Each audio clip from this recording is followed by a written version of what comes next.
বলছে এটা question number 2 9 class 10 যদি 2x = sec a এবং 2/x tan a হয় তাহলে 2 × x² - 1/x² মান কত। তাহলে আমরা কি করছি, 2x =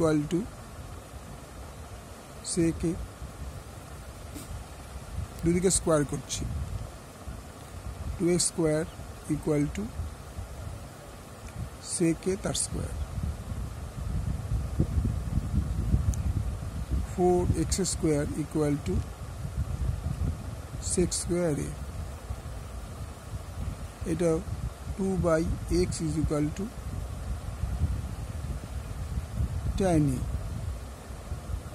tan a, তাহলে দুদিকে স্কোয়ার করছি, 2/x² = tan a তার স্কোয়ার, তাহলে কি দাঁড়ায় 4/x²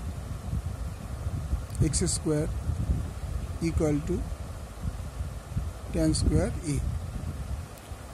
এটা যদি 1 হয় আর এটা যদি 2 হয় তাহলে 1 -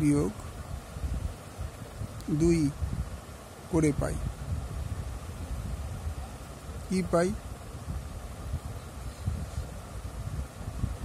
4x² - 4/x² = sec² a - tan² a।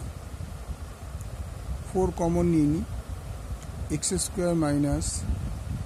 1/x² = sec² মানে 1 + tan² a minus tan² a, tan² a কেটে গেল, আর 4টাকে আমরা 2 × 2 করতে পারি, x² - 1/x² whole square = 1, or 2 × x² - 1/x² = 1/2।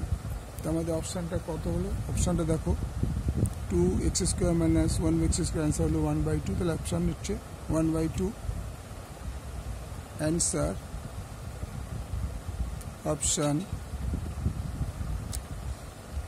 A 1/2। Okay.